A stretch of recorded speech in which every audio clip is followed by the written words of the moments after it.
ఓం గం గణాధిపతయే నమః. ఓం శం ప్రత్యంగిరాయే నమః. ఓం లం వారాహే నమః. ఓం హ్రీం సకల సిద్ధ గురుదేవతాభ్యో నమో నమః. శ్రీ శ్రీ శ్రీ వారాహి సమేత అధర్వణ భద్రకాళి ప్రత్యంగిరా పరమేశ్వరి పీఠం, సున్నపూట తాండ, కదిరి, సత్యసాయి జిల్లా. ఈరోజు పీఠము నుంచి వస్తున్నటువంటి వీడియోలో చాలా ముఖ్యమైనటువంటి విషయము. మనం ఇంతకుముందు వీడియోస్లలో షట్కర్మలకు సంబంధించినటువంటి మహోన్నతమైనటువంటి నిగూఢమైనటువంటి విషయాలను చర్చించుకుంటూ ఉన్నాం. దానిలోనే భాగంగా ఈరోజు చాలా మహోన్నతమైనటువంటి షట్కర్మలలో భాగమైనటువంటి ఒక కర్మ గురించి మీకు తెలియజేయాలనేటువంటి ఉద్దేశంతో ఈ వీడియోను చేయడం జరుగుతూ ఉంది. చాలామంది వీడియోను చూస్తున్నారు, కానీ వీడియోలో ఏ విధమైనటువంటి షేర్స్ కానీ, లైక్స్ కానీ, కమెంట్స్ కానీ, ఎందుకంటే ఇవి చాలా నిగూఢమైనటువంటి విషయాలండి. ఎక్కడ సోషల్ మీడియా మాధ్యమాలలో చూసినా కూడా ఇంత నిగూఢమైనటువంటి విషయాలు ఎక్కడా కూడా పొందుపరచడం లేదు.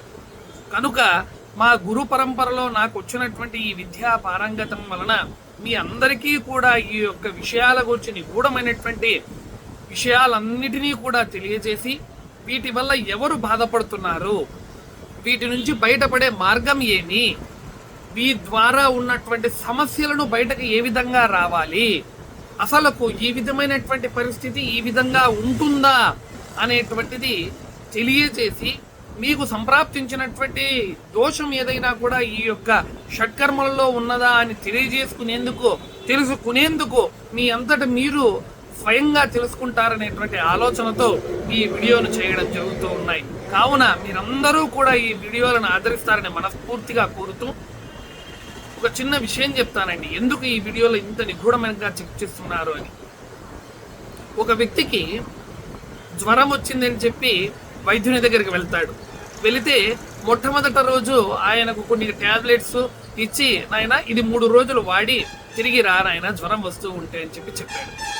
3 రోజులు ఆ యొక్క రోగి ఆ యొక్క వైద్యుడిచ్చినటువంటి మందులను వాడాడు, కానీ జ్వరంలో ఏ విధమైనటువంటి మార్పు లేదు, జ్వరం వస్తూనే ఉంది.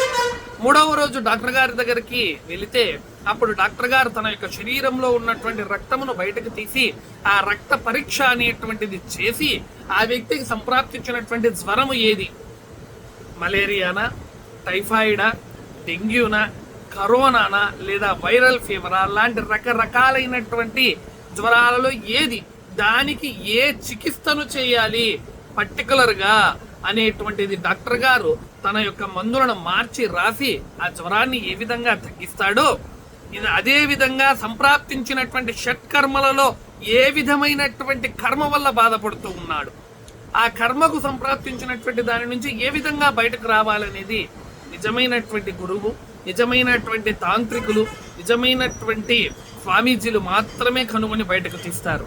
ఉదాహరణకు ఒక చిన్న ఉదాహరణలతో ఈ వీడియోను స్టార్ట్ చేస్తున్నానండి, గమనించండి. ఒక వ్యక్తి వ్యాపార రంగంలో ఉన్నాడు. అద్భుతంగా వ్యాపారం జరుగుతూ ఉంది. అద్భుతంగా రోజు కూడా తన యొక్క కౌంటరు మహోన్నతంగా జరుగుతూ ఉంది.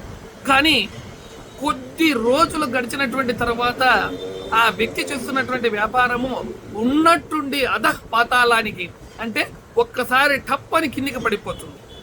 నేను చేస్తున్నటువంటి వ్యాపారంలో నా దగ్గర సరుకు కూడా మంచిగానే ఉంది, కస్టమర్స్ కూడా వస్తూనే ఉన్నారు, వెళుతూనే ఉన్నారు, కానీ కొనడం లేదు, డబ్బు రావడం లేదు, ఏమి జరుగుతూ ఉన్నది?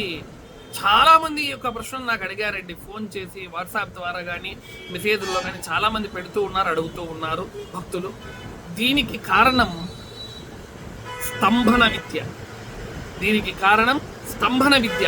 ఒక వ్యక్తి వ్యాపారములో కావచ్చు, ఉద్యోగములో కావచ్చు, లేదా ఇతరమైనటువంటి వ్యవసాయములలో కావచ్చు, లేదా పాడి పరిశ్రమలు పెట్టుకుని జీవించేటువంటి వ్యక్తులు కావచ్చు, ఒకరికొకరు సరిపోకపోవడము, భాగస్వాములలో వచ్చేటువంటి తేడా, ఇరుగు పొరివారి వల్ల వచ్చేటువంటి వ్యవహార లోపాలలో కలిగేటువంటి సమస్యలు, లేదా ఒకరితో మనము జగడానికి అనగా కొట్లాటకు వెళ్ళి వారు మన మీదికి డైరెక్ట్గా అటాక్ చేయకోకుండా ఈ విధమైనటువంటి మంత్ర ప్రకరణల ద్వారా వచ్చి మనల్ని ఇబ్బంది పెట్టడము, ఇలాంటివన్నీ కూడా మన మీదికి జరుగుతున్నాయి, జరగబోతాయి అనేటువంటివి కూడా సుస్పష్టముగా తెలియజేసేటువంటి షట్కర్మలలో ఒక కర్మ స్తంభనము. దీనిలో రకరకాలైనటువంటి స్తంభన విద్యలు ఉన్నాయండి. ఉదాహరణకు తీసుకుంటే ఇంతకుముందే చెప్పారు, వ్యాపారం అత్యున్నతంగా జరుగుతున్నటువంటి వ్యాపారం కిందకి టపక్కన పడిపోయింది అని. దీనికి ప్రయోగం చేసేటువంటి తంతు ఏదిరా అంటే ఆర్థిక పరమైనటువంటి వ్యాపార స్తంభన. దీనిని వ్యాపార స్తంభన అని అంటారండి. వ్యాపార స్తంభన అనేటువంటి తంతు, అబ్బో ఏదేదో ద్రవ్యాలు తెచ్చేసేయాలి, ఏదేదో చేసేయాలి, ఏమేమో చేస్తే కదా వాళ్ళు అన్ని లక్షల కోట్లు ఖర్చు పెట్టుకొని మా ఎందుకు చేస్తారు, మేమెందుకు అవుతాము, వీటన్నిటికీ కూడా పెద్ద పెద్ద ద్రవ్యాలు అవసరం లేదండి. చిన్న చిన్న చిరు ద్రవ్యాలతోనే నిజమైన తాంత్రికుడు కానీ మాంత్రికుడు కానీ ఉంటే, నిజమైనటువంటి స్వామీజీ గాన ఉంటే, ఒక వ్యక్తి నిజంగా అలాంటి తప్పుడు వ్యక్తి అయితే ఆ తప్పుడు వ్యక్తిని ఇబ్బంది పెట్టాలనేటువంటి ఆలోచన గాన ఉంటే, దుర్మార్గమైనటువంటి కలియుగమునందు దుర్మార్గమైనటువంటి పనులు చేసేవారిని ఇబ్బంది పెట్టాలి అనేటువంటి ఆలోచన గాన వారికి గాన ఉంటే, చిన్న స్వల్పమైనటువంటి ద్రవ్యాలతో కూడా వ్యాపార స్తంభనం చేసేయచ్చు. ఈ వ్యాపార స్తంభన చేసినటువంటి తర్వాత వ్యాపారం అనేటువంటిది అధపాతాళానికి పడిపోతుంది.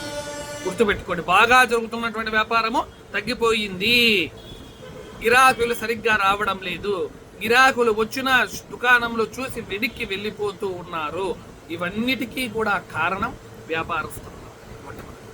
తర్వాత వ్యవసాయ రంగంలో స్తంభనం చేసేటువంటి మార్గం, పంట అద్భుతంగా వస్తూ ఉంటుందండి. పంట వేసినటువంటి తర్వాత, విత్తనములు నాటినటువంటి తర్వాత క్రాప్ అనేటువంటిది చాలా చాలా చాలా అద్భుతంగా పెరుగుతూ వస్తుంది. కానీ పంట దిగుబడి సమయానికి ఏమైతుందో చెప్పలేరండి. ప్రకృతి విపత్తులు కావచ్చు, లేదా ఉన్నట్టుండి పీడలు పడడం కానీ, లేదా పురుగులు పడడం కానీ, ఇలాంటి వ్యవహారాలన్నీ చేరి వ్యవసాయము టపక్కనేటువంటి దిగుబడి పూర్తిగా శూన్యమైపోతుంది. దీనికి కారణం వ్యవసాయములో స్తంభన క్రియ. వ్యవసాయాన్ని స్తంభింపచేశారు. ఆ వ్యక్తి చేస్తున్నటువంటి పొలమునందు కానీ వ్యవసాయమునందు కానీ ముందుకు పోకోకుండా ఆపేస్తూ ఉన్నారు. కనుక ఇలాంటి స్తంభన క్రియలో ఉన్నటువంటి రకాలు ఇంకా ఉన్నాయండి. వాటన్నిటినీ కూడా మరొక వీడియోలో మీకు కూలంకషంగా తెలియజేస్తాను. ఇంకా ఏ రకాలైనటువంటి స్తంభన ప్రక్రియలు జరుగుతూ ఉంటాయనేటువంటిది కూడా తెలియజేస్తాను. మీరందరూ కూడా ఈ రకమైనటువంటి బాధితులు ఎవరైనా ఉంటే ఫోన్ నంబర్ 9490444196 ఈ నంబర్ పీఠం నంబర్. కేవలం మధ్యాహ్నం 3 గంటల నుండి 4 గంటల వరకు మాత్రం ఫోన్ చేయండి. సంప్రాప్తించినటువంటి దోషమును తెలుసుకున్నటువంటి తర్వాత పీఠమునకు రావాల్సినటువంటి అవసరము ఉంటే పీఠానికి రండి. ఫోన్ చేసినందుకు 3 నుంచి 4 గంటల మధ్య సమయంలో ఏ విధమైనటువంటి రుసుము కానీ ఏ విధమైనటువంటి డబ్బు కానీ తీసుకోమండి.